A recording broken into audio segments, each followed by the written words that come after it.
Jaldung is chairman of the European Casino Association and joins us now. Welcome. You've been coming here for many years. Absolutely. I've been coming to the ICE show for, I think, 12 or 13 years now. What brings you back year on year? Oh, it's a great hub, to network, to stay in touch with all the suppliers and different stakeholders, and to see what's new in the gaming industry, yeah.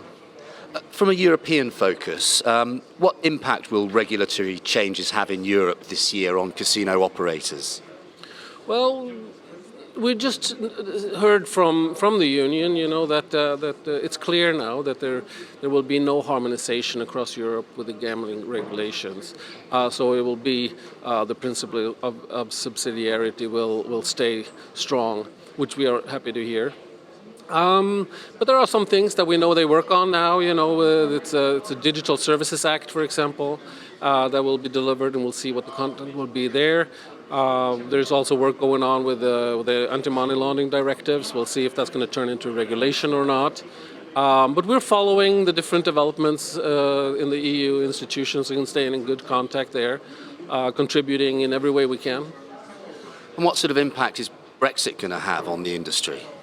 We'll see. We'll see. Hopefully not too much. The European Union, we have members that are also within the Union, but also outside the Union.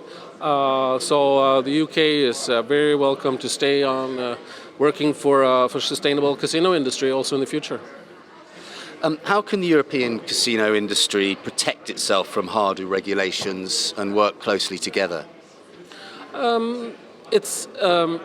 I wouldn't say we're working against harder regulation. We need regulation. We need fair regulation, and we are happy to work with the regulators and the lawmakers to have a fair regulation. And it has to be a sustainable regulation that also works from a business perspective, but also making sure that the industry is not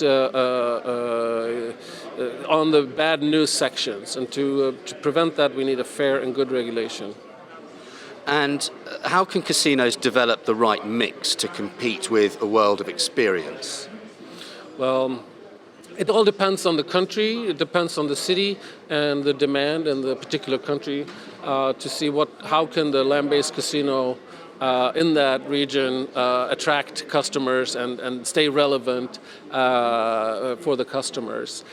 But we see a lot of interesting projects right now. The integrated resort being built by Malco Crown in Cyprus, for example, will have a lot of different features. But there are many examples of casinos that are working to have a broader offer than just casino games. I think the Hippodrome Casino here in London is a wonderful example of entertainment hotspot.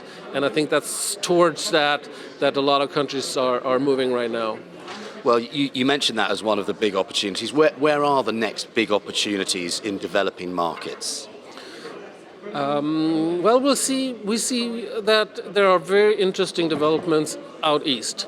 In the Ukraine, for example, they are forming new regulations there, and they're looking to have a fair and controlled but also responsible gaming regulation, and that will open up. That should be interesting. But there are other Eastern European countries that are interesting to look at. We are excited to see the new project in Greece, in Athens. But there could also be other opportunities in Spain, for example, especially maybe if you look at integrated casino resorts. And how do you see the challenges from some of the bigger markets arising outside of Europe, North America, for example? Sure. Yeah, these are huge integrated resorts, real destination casinos, real destination hotspots for entertainment.